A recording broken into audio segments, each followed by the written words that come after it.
Electric lines of force क्या होती हैं? अगर हमारे पास एक प्लस क्यू और एक माइनस क्यू चार्ज एक दूसरे के नज़दीक ऐसे सेटअप में हैं, तो हम देखेंगे कि हमने डायग्राम में क्या ड्रॉ किया है कि लाइंस हैं जो कि प्लस क्यू से चल रही हैं और माइनस क्यू पे ख़त्म हो रही हैं, प्लस क्यू से निकल रही हैं और माइनस क्यू तक जाकर ख़त्म हो रही हैं। इन्हीं को हम इलेक्ट्रिक लाइंस ऑफ फोर्स बोल देते हैं। एक्चुअली ये कोई एक्चुअल में लाइंस नहीं होती हैं, ये एक इमेजिनरी लाइन है। इनका कहने का मतलब सिर्फ ये है कि अगर इस सेटअप के पास एक यूनिट पॉजिटिव टेस्ट चार्ज ले आएंगे, मतलब एक स्मॉल प्लस क्यू चार्ज ले आएंगे जिसका यूनिट तो होगा, मैग्नीट्यूड होगा 1 एंड उसका चार्ज क्या होगा, वो एक पॉजिटिव चार्ज होगा 1 कूलम का सपोज। तो वो कैसे मूव करेगा कि प्लस कैपिटल क्यू चार्ज जो है वो उसको तो रिपेल करेगा और नेगेटिव क्यू चार्ज जो है वो उस टेस्ट चार्ज को, पॉजिटिव टेस्ट चार्ज को अट्रैक्ट करेगा। तो उस समय उसका जो पैटर्न ऑफ मूवमेंट बनेगा वो इन कर्व्स के अकॉर्डिंग बनेगा और इन्हीं कर्व्स को हम नाम देते थे इलेक्ट्रिक लाइंस ऑफ फोर्स। अब इन इलेक्ट्रिक लाइंस ऑफ फोर्स की अपनी प्रॉपर्टीज़ होती हैं, जैसे कि एक प्रॉपर्टी तो यही है कि वो पॉजिटिव चार्ज से शुरू हो जाते हैं और नेगेटिव चार्ज पे ख़त्म होते हैं।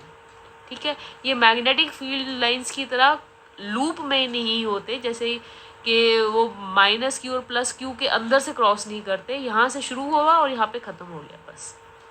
सेकेंडली क्या प्रॉपर्टी होती है कि ये कभी भी एक दूसरे को क्रॉस नहीं करते हैं। क्यों नहीं करते हैं आगे हम और समझेंगे, पर अभी हम सिर्फ इतना समझते हैं कि सपोज़ अगर मैंने यहाँ किसी पॉइंट पर इलेक्ट्रिक फील्ड लाइन के किसी पॉइंट पर, सपोज़ इस पॉइंट पर मैंने एक टेंजेंट ड्रॉ किया। टेंजेंट तो आपको मालूम है जो कि कर्व को सिर्फ एक ही पॉइंट पर टच करता है। तो ये टेंजेंट क्या बताएगा, ये टेंजेंट इस पॉइंट ए पर हमें बताएगा कि इलेक्ट्रिक फील्ड की क्या डायरेक्शन है इस पॉइंट ए पर। और हमें मालूम है कि इलेक्ट्रिक फील्ड से हम इलेक्ट्रिक फोर्स निकालते हैं एफ, उसका क्या फॉर्मूला होता है, F is equal to q times E. ठीक है, तो अगर यहाँ पे क्यू चार्ज प्लेस होगा, पॉजिटिव क्यू चार्ज, तो वो क्या करेगा, पॉइंट ए पे अगर प्लेस है और हम देखना चाहते हैं वो फर्दर कैसे मूव करेगा, तो उसकी डायरेक्शन हमें कैसे पता लगेगी मूवमेंट की या फोर्स की, बाय ड्राइंग टेंजेंट और उसका एरो इन दिस डायरेक्शन, क्योंकि कर्व का एरो ऐसे जा रहा है। ठीक है ना, तो ये हमें टेंजेंट टू दैट पॉइंट हमें क्या देता है, डायरेक्शन ऑफ इलेक्ट्रिक फील्ड या force acting on the positive test charge. Secondly अगर मैं बात करूं कि मैंने एक पॉइंट तो लिया सपोज बी और एक पॉइंट लिया कोई यहाँ पर सी। अब इलेक्ट्रिक फील्ड बी पर स्ट्रॉन्ग है या सी पर स्ट्रॉन्ग है, ये कौन बताएगा, ये कैसे पता लगता है।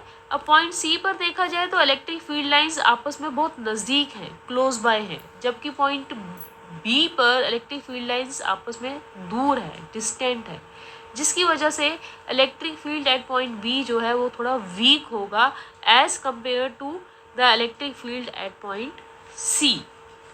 ठीक है, तो क्लोजनेस से पता लगता है कि इलेक्ट्रिक फील्ड वहाँ पर ज़्यादा स्ट्रॉन्ग है।